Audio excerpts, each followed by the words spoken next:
சாயிராம். என் குழந்தையே, நீ வேண்டியதை அடைய, உன்னுடைய பிரார்த்தனைகள் பலிக்க நெடுங்காலமாக பிரார்த்தனை செய்து கொண்டிருக்கிறாய். நீண்ட காலமாக அதற்காகவே நீ காத்து கொண்டிருக்கிறாய் என் குழந்தையே. உனக்கு ஒரு வாய்ப்பு, அதுவும் பொக்கிஷமான வாய்ப்பு வந்திருக்கிறது பிள்ளையே. இந்த பரீட்சையில் நீ வென்றுவிட்டால் நீ நினைத்தது, என்னிடம் பிரார்த்தனையாக வைத்தது, நீ ஆசைப்பட்டது எல்லாம் நிறைவேறப் போகிறது. நீ விரும்பியதை அடைய உனக்காகவே சூட்சமத்தோடு வந்துள்ளேன் உன் சாயப்பா. கேள், பொறுமையாக கேள், முழுவதுமாக கேள். உனக்கு அந்த சூட்சமம் புரியும். உனக்கு வந்திருக்கும் வாய்ப்பும் உனக்கு மிக தெளிவாகவே புரியும். உன் வாழ்வில் நீ நினைத்து கூட பார்க்காத, நம் வாழ்வு எப்படியெல்லாம் இருக்கக்கூடாது என்று நினைத்தாயோ அப்படியெல்லாம் தான் இப்பொழுது உன் வாழ்வில் நடந்து கொண்டிருக்கிறது. நீ எதிர்பாராத விஷயங்களும் உன் மனம் ஏற்றுக்கொள்ளாத விஷயங்களும் தான் நிகழ்ந்து கொண்டிருக்கிறது. சாயப்பாவின் ஒவ்வொரு நகர்வும் புரியாத புதிராகத்தான் இருக்கும். நான் என்னுடைய சாய் பிள்ளைகளுக்கு என்னென்ன செய்ய போகிறேன், யாராருக்கு என்னென்ன கொடுக்கப் போகிறேன் என்பதும் மிகவும் இரகசியமானதாகவே இருக்கும். கொடுக்க வேண்டிய நேரத்தில், கொடுக்க வேண்டிய தருணத்தில், யார் யாருக்கு எப்பெல்லாம் நல்லது நிகழ்த்த வேண்டுமோ அந்த நேரத்தில் நான் அதை சரியாக நிகழ்த்தி வைப்பேன். அந்த சூட்சமம் உன் சாயப்பாவிற்கு மட்டுமே புரியும். எந்த ஒரு நிகழ்வு நடந்தாலும் அதற்கு நேர்மறையான தீர்வுகளும் இருக்கவே செய்யும். நடக்கும் நிகழ்வுகளை அப்படியே ஏற்றுக்கொள்பவர்கள் ஒரு சிலர், அதே நிகழ்வுகளை சந்தோஷமாக ஏற்றுக்கொள்பவர் வேறு சிலர், அதே சூழ்நிலையை எனக்கு மட்டும் ஏன் இப்படி வந்து கொண்டே இருக்கிறது என்று சலிப்போடு ஏற்றுக்கொள்பவர் வேறு சிலர். உன் சாயப்பா என்ன நிகழ்வுகளை, என்ன சோதனைகளை உனக்கு கொடுத்தாலும் அதை அப்படியே ஏற்றுக்கொண்டு நிதானமாக உன் வாழ்க்கையில் பயணித்து கொண்டே இரு. உனக்கு என்ற நேரம் வழும்பொழுது அந்த நேரத்தை உனக்கு சாதகமாக மாற்றுவேன். கண்ணிமைக்கும் நேரமே போதும், அனைத்தையும் உனக்கு சாதகமாக மாற்ற என்னால் முடியும் குழந்தையே. அனைத்தையும் மாற்ற என்னால் முடியும் பொழுது உனக்கு கொடுக்க வேண்டியதை கொடுக்காமல் நான் எப்படி இருப்பேன் என்று நினைக்கிறாய்? சாயிநாதர் என்ன செய்தாலும் என்ன கொடுத்தாலும் அது நன்மைக்காகத்தான் இருக்கும் என்ற மனப்பக்குவத்தோடு யார் ஒருவர் முழுமையாக அப்பா கொடுக்கும் அனைத்தையும் சந்தோஷமாக சலிப்பில்லாமல் ஏற்றுக்கொள்கிறார்களோ அவர்களுக்கு என்றுமே ஜெயம்தான் வாழ்வில். குழந்தையே, உனக்கு ஒரு வாய்ப்பு வழங்குகிறேன். உன் வாழ்வில் எந்த ஒரு நிகழ்வு நடந்தாலும் என் சாயப்பா நல்லதற்காகவே இதை செய்கிறார், என் வாழ்வை மீட்டெடுக்கவே என் அப்பா செய்கிறார் என்று நல்ல எண்ணங்களை மட்டுமே நினைவில் வைத்துக்கொள். மறந்தும் கூட நேர்மறை சிந்தனையை உன் மனதில் நுழைய விடாமல் பார்த்துக்கொள். இப்படி இருந்து பார். இந்த பரீட்சையில் நீ வென்றுவிட்டாயானால் நீ நினைத்தது எல்லாமே நடக்கும். 100%. உன் எண்ணங்கள் போல், உன் நாவிலிருந்து வரும் சொற்கள் போல் உன் வாழ்வும் எப்பொழுதுமே வெற்றிகரமாகவே இருக்கும். எது நடந்தாலும் உன் எண்ணங்களை மட்டும் நேர்மறையாக வைத்துக்கொள். எதிர்மறை எண்ணங்களை மறந்தும் கூட உன் எண்ணத்தில் நுழைய விடாதே. எது நடந்தாலும் சரி, காரணமாக சோகத்தின் எல்லைக்கே நீ இருந்தாலும் சரி, வாழ்வே முடிய போகும் தருணத்தில் இருந்தாலும் சரி, மலையே இடிந்து உன் தலையில் விழும் தருணத்தில் இருந்தாலும் சரி, எந்த சூழ்நிலையாக இருந்தாலும் சரி, அந்த நிலைமையில் கூட எதிர்மறை எண்ணத்தை உன் மனதில் நுழைய விடாதே. எப்பொழுதும் நேர்மறையாகவே நில். இது நடப்பது நன்மைக்கே. இது நடந்து கொண்டிருக்கிறது என்றால் ஏதோ ஒரு காரணத்திற்காகத்தான் சாயப்பா இதை நிகழ்த்தி கொண்டிருக்கிறார். என் வாழ்வை புதுப்பிக்கத்தான் என் சாயப்பா இதை நிகழ்த்தி கொண்டிருக்கிறார். நான் எப்பொழுதும் வாழ்வில் ஜெயிப்பேன். வாழ்வதற்காகவே, நான் வெற்றியடைவதற்காகவே இந்த நிகழ்வுகள் எல்லாம் என் வாழ்வில் நிகழ்ந்து கொண்டிருக்கிறது. நான் தைரியமாக இருக்கிறேன். பொறுமையோடு அனைத்திற்கும் காத்திருப்பேன். எனக்கு அற்புதம் நிகழும். என் வாழ்வில் அதிசயங்கள் நிகழும். நிச்சயமாக நான் வாழ்வில் ஜெயிப்பேன். வாழ்வதற்காகவே, வெற்றியடைவதற்காகவே நான் உழைத்துக் கொண்டிருக்கிறேன். என் உழைப்பு வீண் போகாது. எனக்கு துணையாக என் அப்பா இருப்பார். நான் வெற்றியடைவேன். நான் வாழ்க்கையில் ஜெயிப்பேன். கோபுரத்தின் உச்சியில் போய் அமர்வேன். என்னை சுற்றி இருப்பவர்கள் என்னை அண்ணாந்து பார்க்கும் அளவிற்கு நான் வாழ்க்கையில் உயர்வேன். என்னை வேண்டாம் என்று உதறி சென்றவர்கள் எல்லாம் என்னை தேடி வருவார்கள்.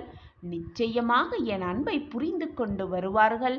நான் மங்களகரமான வாழ்வு வாழப் போகிறேன்.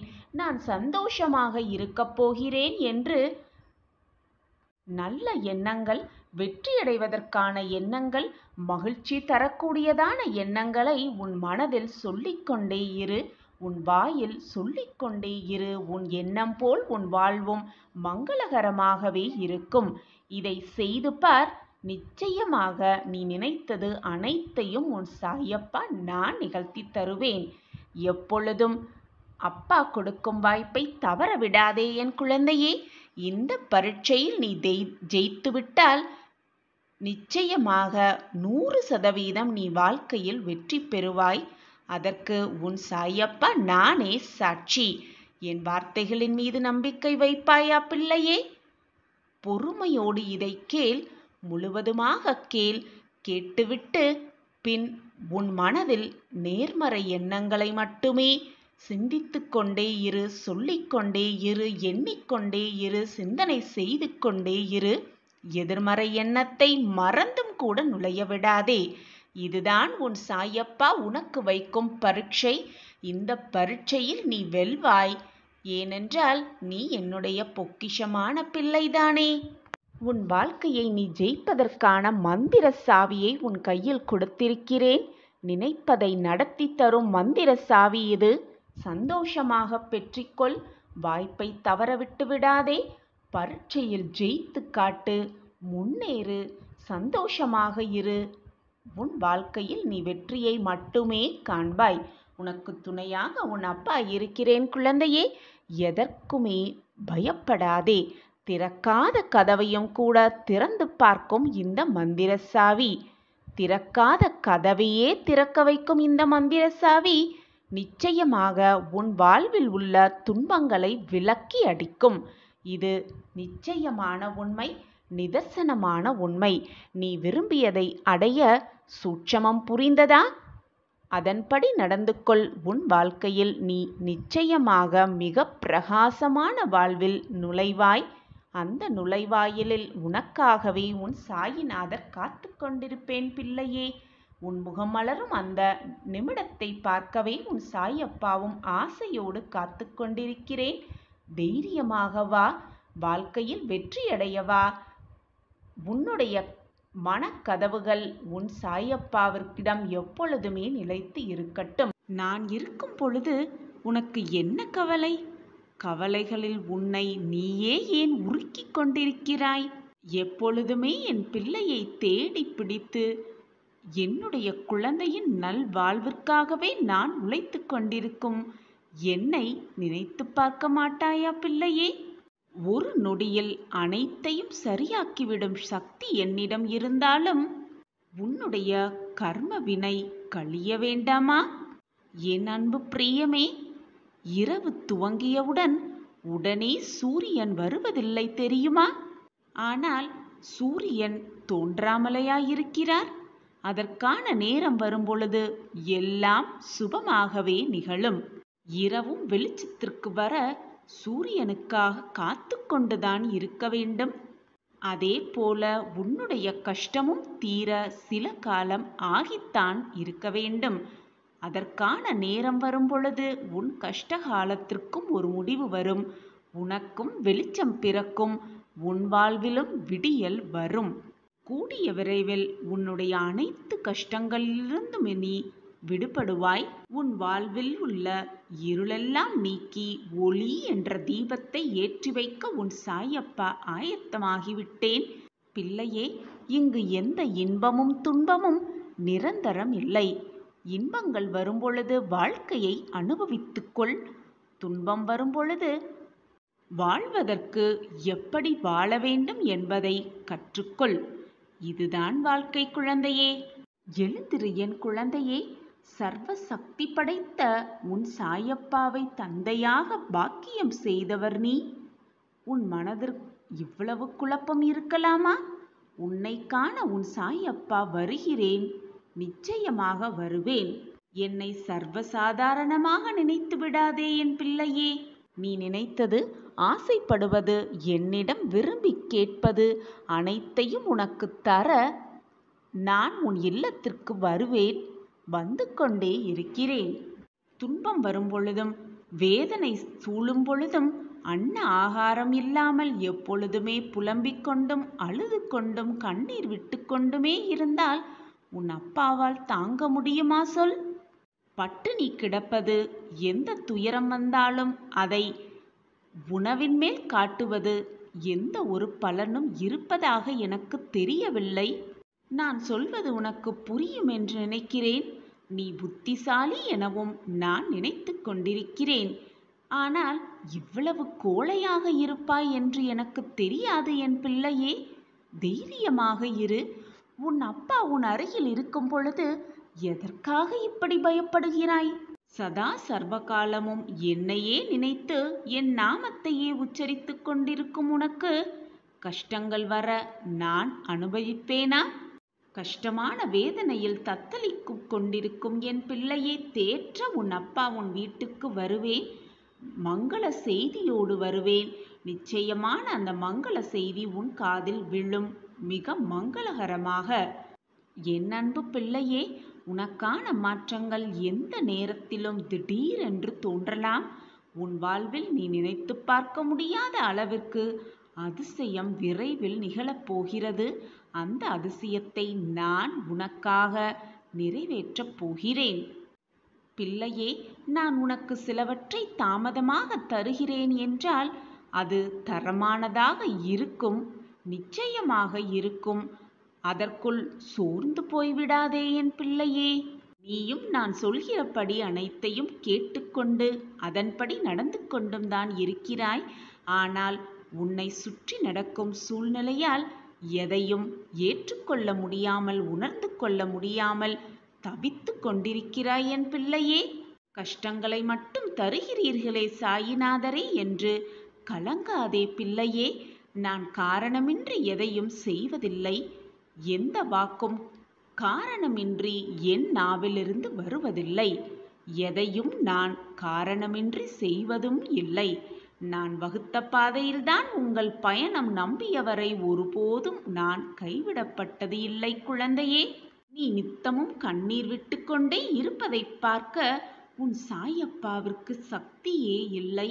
நடக்கக்கூடாததெல்லாம் நடந்து விட்டது. கேட்கக்கூடாததையெல்லாம் கேட்டும் விட்டாய். சகிக்கக்கூடாததையெல்லாம் சகித்தும் விட்டாய். வாழவே கூடாது, ஜெயிக்கவே கூடாது என்று நினைப்பவர்கள் மத்தியில் தைரியமாக நின்று சாதிக்கும் நீ தனிமையில் மட்டும் ஏன் கோழையைப் போல அழுது கொண்டிருக்கிறாய்? அழாதே, தைரியமாக இரு. உன்னை அற்புதமான அழகான உலகத்திற்கு அறிமுகப்படுத்தியவனே நான் தான். உன்னை நிச்சயமாக அனைத்திலும் இருந்து பாதுகாப்பேன். நீ விரும்பியது அத்தனையும் உனக்கு வழங்கப் போகிறேன். உன்னை இந்த நிலைக்கு உட்படுத்தியவர்களை தன்னுடைய நிலையை உணரும்படி நான் செய்வேன். நீ இதுநாள் வரை இழந்ததையெல்லாம் வேறு வடிவில் உன்னிடம் வந்து சேரும்படி நான் வழிவகை செய்வேன். அத்தனை வேதனைகளையும் தாங்கிக் கொண்டு சாயியே துணை, சாயியே சர்வதம், சாயியே சத்தியம் என்று இருக்கும் உனக்கு கெடுதல் வர நான் விடவே மாட்டேன். இப்படி முழு நம்பிக்கையாக இருக்கும் உன்னை நான் எப்படி கைவிடுவேன் என்று நீ நினைத்து கொண்டிருக்கிறாய்? நீ பார்த்து கொண்டே இரு. உனக்கு கஷ்டங்கள் கொடுத்தவர்கள் கண் பார்க்க உன்னை கோபுரத்தில் மிக உயரத்தில் சந்தோஷமாக உன்னை உட்கார வைப்பேன். அப்பொழுது உன் முகத்தில் இருக்கும் ஆனந்தத்தை பார்க்கவே நான் காத்து கொண்டிருக்கிறேன். அந்த நாள் கூடிய விரைவில் வரப்போகிறது. என்னை சர்வசாதாரணமாக நினைத்து விடாதே என் பிள்ளையே. என்னை நம்பு. அதுதான் உன்னுடைய வாழ்க்கையின் வெற்றிக்கான பயணமாக இருக்கும். உனக்கு ஒன்று பிடிக்காத பொழுது உன்னை யாருக்குமே புரியாத போது, உன்னை விட்டு பிறர் விலகும் போது, உன்னோடு யாருமே பேசாத போது, உன்னை குறை கூறும்போது, உனக்கு கோபம் வரும் பொழுது, உன்னை யாராவது வெறுக்கும் போது, உனக்கு பிரச்சனை வரும் பொழுது, எப்பொழுதுமே மௌனமாக இருந்துவிடு. அதுவே மிக சிறந்த ஒன்று. என் அன்பு குழந்தையே, நீ அனுபவிப்பது, உன்னிடம் இருப்பது நான் உனக்கு ஆசிர்வதித்து கொடுத்ததாகும் என்பதை நீ அறிந்தாலே போதும். உன் வாழ்வில் சுபம் எப்பொழுதுமே நிலவும். நீ பல்வேறு பிறவிகளில் செய்த புண்ணியத்தின் விளைவாகவே இப்பொழுது என்னிடம் வந்து சேர்ந்திருக்கிறாய்.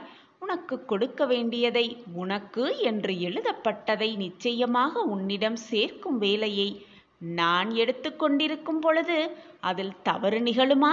நிச்சயமாக நிகழாது என் பிள்ளையே. உனக்கு வர வேண்டியதை நிச்சயமாக உன் கைகளில் கொண்டு வந்து சேர்ப்பேன். இது உன் சாயப்பாவின் சத்திய வாக்கேதான். அடுத்தவர்களை, உன்னை சுற்றி இருப்பவர்களை எப்பொழுதும் மனவேதனைப்பட விடாதே. தனக்கு வலிக்கிற மாதிரிதான் மற்றவர்களுக்கும் வலிக்கும் என்ற உணர்வு இருந்தாலே போதும். அந்த உணர்வு இருந்தாலே போதும், துரோகமும் பழிவாங்கும் எண்ணமும் அறவே வராது. நீ என் பொக்கிஷமான பிள்ளை, நல்ல எண்ணம் படைத்த மிக பொக்கிஷமான பிள்ளையல்லவா? பதட்டப்படாதே, பயப்படாதே. எப்பொழுதும் நான் உன்னுள் தான் இருந்து கொண்டிருக்கிறேன். இன்று முதல் உன் வாழ்வில் மாய வித்தை ஆரம்பமாகிறது. எனது பார்வை எப்பொழுதும் உன் மீதுதான் உள்ளது என் பிள்ளையே. நம்பிக்கையோடு உன் கடமையை செய்து கொண்டே இரு. உனக்கான அந்த நல்ல நாள் உன்னை தேடி நிச்சயமாக வரும். உனக்கு நல்லது செய்ய உன் அருகிலேயே நான் இருக்கிறேன். எப்பொழுதுமே நன்றாக வாழ்ந்தவர் கெட்டது இல்லை. அதேபோல் துயரங்கள் எப்பொழுதுமே நிரந்தரமாக இருக்காது. அதற்கு கர்ம பலன்கள் ஒன்று மட்டுமே காரணமாக இருக்கும். எதுவரை போகட்டுமோ அதுவரை போகட்டும். நான் இருக்கிறேன், கலங்காதே. அனைத்தும் ஒரு நாள் முடிவுக்கு வந்துதானே ஆக வேண்டும். விசுவாசம் நிறைந்த இதயத்தோடு என்னை ஒரு முறை நினைத்தால் போதும். சுயநலம் கருதாமல் என்னை வழிபட்டு கொண்டே இருங்கள். அப்படி இருந்தால் உன் வாழ்வில் எல்லா மங்களங்களும் நிகழும். உன் பாரத்தை நான் சுமக்கிறேன் கண்மணி, கலங்காதே. ஒன்று தெரியுமா? நேற்று செய்வதை இன்று செய்தால் அவன் பெயர் சோம்பேறி. இன்று செய்ய வேண்டியதை இன்றே செய்தால் சுறுசுறுப்பானவன். நாளை செய்ய வேண்டியதை இன்றே செய்தால் அவன்தான் வெற்றியாளன். நம்பிக்கை என்பது வெற்றியோடு சேர்ந்தே வரும். ஆனால் வெற்றி என்பது நம்பிக்கை உள்ளவர்களிடம் மட்டுமே வரும். இழந்த அனைத்தையும், இது நாள் வரை இழந்த அனைத்தையும் மீட்டுவிடலாம். நம்பிக்கை என்ற ஒன்றை இழக்காமல் இருந்தாலே போதும், அனைத்தையும் மீட்டே விடலாம். ஒன்றை உன்னால் கனவு காண முடியும் என்றால் அதை நிச்சயமாக உன்னால் செய்ய முடியும் தானே? வாழ்க்கை என்பது பறித்து கொள்வதல்ல, திறமையால் நாம் தேடிக்கொள்வதுதான் அந்த வாழ்க்கை. உனது கை ஓங்கி இருக்கும் சமயத்தில் உன்னை உபயோகப்படுத்தியும், ஓங்கிய கைகள் கீழே இறங்கிய பிறகு உன்னை உதாசீனப்படுத்தியும் கீழே வீழ்த்தி அழகு பார்க்கும் காலம் இதுவே. காலத்தின் கட்டாயமும் கூட. உன்னை பற்றி மற்றவர்கள் அவர்களாகவே தெரிந்து கொள்ள வேண்டும். அப்படி ஒரு வாழ்க்கையை நீ வாழ வேண்டும். மற்றவர்கள் உன்னை அண்ணாந்து பார்க்கும் அளவிற்கு நீ வாழ்க்கையை வெற்றிகரமாக வாழ வேண்டும். உன்னை உதாசீனப்படுத்தியவர்களெல்லாம் அண்ணாந்து பார்க்கும் அளவிற்கு நீ உச்சிக்கு வர வேண்டும். இதுவே உன் சாயப்பாவின் ஆசை, விருப்பமும் கூட. அப்படி இல்லாமல் நீயாக போய் விமர்சனம் செய்து கொண்டே இருக்கக்கூடாது. உன்னிடம் அன்பாக பேசினாலே போதும், அனைத்தையும் கொடுத்து விடுவாய். பின் வருத்தப்படுவாய், ஏன் கொடுத்தோம் என்று. உனது நிலை தடுமாறும் சமயத்தில் யாராக இருந்தாலும் உன் அருகில் வரவே யோசிப்பார்கள். ஏன், உன் நிழல் கூட மறைந்துவிடும். கண்ணாடி போல பிரதிபலித்து கொண்டே இருக்கிறது உன் வாழ்க்கை. தைரியமாக இரு. எதை இழந்தாலும் கலங்கி விடாதே. உன் துயரங்கள் அனைத்தையும் போக்க உன் அப்பா இருக்கும் பொழுது எதற்காக கலங்குகிறாய்? பொறுமையாக இரு, நம்பிக்கையோடு இரு. என் வார்த்தைகளின் மீது நம்பிக்கை வைப்பாயா? என் அன்பு பிள்ளையே, எனக்கு ஆடம்பரமான பூஜைகள் எல்லாம் தேவையில்லை. அன்பு மட்டுமே போதும் என் குழந்தையே. நான் எப்பொழுதும் உன் அருகிலேயே இருப்பேன்.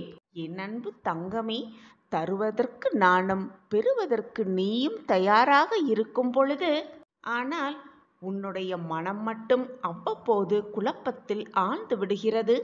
என்னிடம் இருந்து பலனை பெறலாம் என்பது யாரும் வந்து விளக்கத் தேவையில்லை. விளக்காமலேயே உனக்கு எல்லாமே புரியும். மனதை முதலில் அடக்க கற்றுக்கொள். அதை ஒருநிலைப்படுத்தி முழுவதுமாக உன் மனதை என்மேல் திருப்பு. என்னுடைய ஆசிர்வாதத்தையும் அதிசயத்தையும் அநேகமாக நேரம் நீயே உன் கண்களாய் பார்த்திருக்கிறாய். அப்படி இருக்கும் பொழுது எதற்காக இந்த மனக்குழப்பம் உன்னுள்? எப்பொழுதுமே உன்னுடைய திறமையில் கவனத்தை செலுத்து. வாய்ப்புகள் எல்லாமே உன்னை தேடி வரும். உன்னை புரிந்து கொள்ளாத எதுவுமே உன்னிடம் நிலைப்பதில்லை. உன்னை புரிந்து கொண்ட எதுவுமே உன்னை விட்டு விலகுவதும் இல்லை. குழந்தையே, உன்னுடைய தோல்வி எங்கு இருக்குது தெரியுமா? பிரச்சனைகள் வரும் பொழுது அல்ல உனக்கான தோல்வி. அதே பிரச்சனைகளை கண்டு நீ பயந்து நடுங்கி விலகும் பொழுதுதான் தோல்வி உன்னை தழுவுகிறது. உனக்கு வரும் விமர்சனங்களை எல்லாம் கடந்து சென்று விடு. அப்பொழுதுதான் உன் வெற்றிக்கான வழி உன் கண்களுக்கு தெரியும்.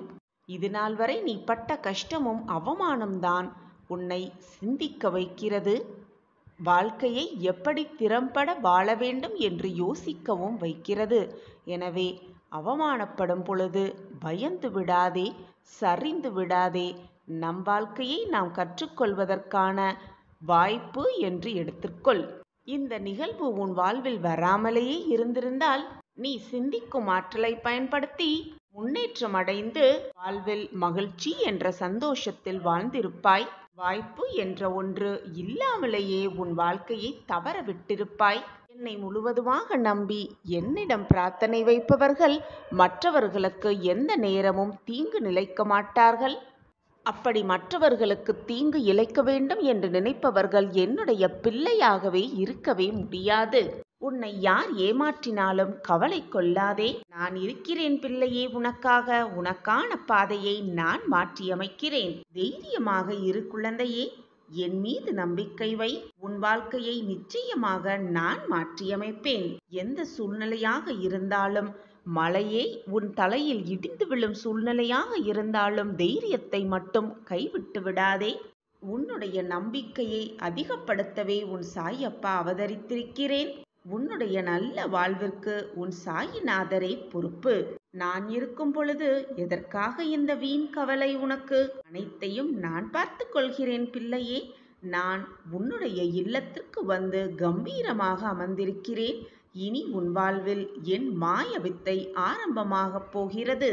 கர்வம் உள்ளவர்கள் எவரையும் என் அருகில் கூட சேர்த்து கொள்ள மாட்டேன். அடிக்கடி நான் சொல்வது ஒன்றே ஒன்றுதான். வெகு விரைவில் நீ உயர்ந்த நிலைக்கு வருவாய். நிச்சயமாக அந்த உயர்ந்த நிலைக்கு உன்னை உட்கார வைக்கும் வேலையை தான் நான் செய்து கொண்டிருக்கிறேன் பிள்ளையே. தர்மம் துளிர்விடும் நேரம் வந்துவிட்டது.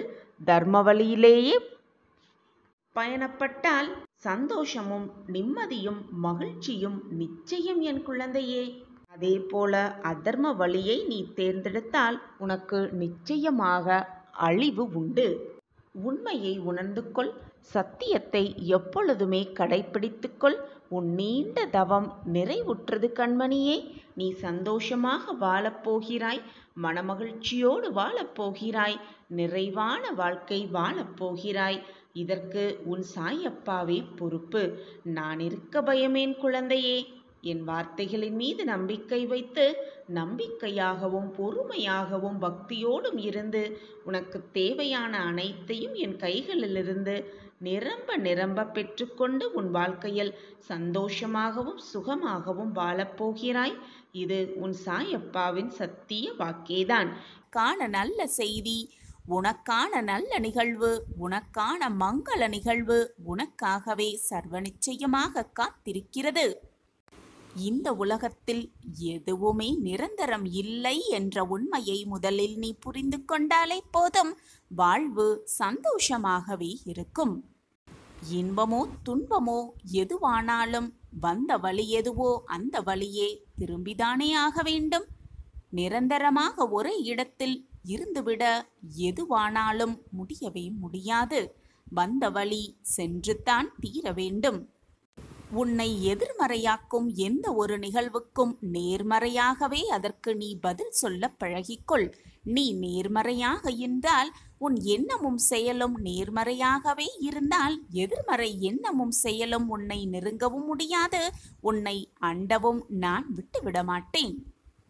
நான் உனக்கு துணையாக பக்க பலமாக உன்னுள்ளேயே இருக்கிறேன். அப்படி இருக்கும் பொழுது நீ படும் துன்பத்தையும் வேதனையும் நான் அறிய மாட்டேனா? உன்னை சுற்றி இருக்கும் அந்த இறைவன் சர்வ வல்லமை பெற்ற இறைவனே. நீ கேட்பது பிரார்த்தனையாக வைப்பதை குறைந்த பட்சமாவது உனக்கு வழங்க முடியும், உனக்கு கொடுக்கவும் முடியும். திறக்கவே முடியாத கதவுகளை கூட அந்த இறைவனால் திறந்து காட்ட முடியும் என்ற பட்டியல் நீண்டு கொண்டேதான் இருக்கும். என் அன்பு குழந்தா, மற்றவர்களை பற்றி அதிகமாக நீ தெரிந்து கொள்ளவும் வேண்டாம். உன்னை பற்றி மற்றவர்களிடம் அகிதமாக பகிர்ந்து கொள்ளவும் வேண்டாம். உன்னுடைய சிக்கலெல்லாம் வெகு சீக்கிரத்தில் பறந்துவிடக்கூடும். நீ கஷ்டப்பட்டு வேதனையோடு வாழ்ந்த அந்த நாட்களெல்லாம் ஒரு முடிவுக்கு வரப்போகிறது. வந்தேதான் தீர வேண்டும். நீ நிர்ணயிக்கப்பட்ட காலம் வரை நீ வாழ்ந்துதான் ஆக வேண்டும், வாழ்ந்தேதான் தீர வேண்டும். அது நாள் வரை உனக்கு வழிகள் இருக்கத்தான் செய்யும். அதைதான் இப்பொழுது நீ அனுபவித்துக் கொண்டிருக்கிறாய்.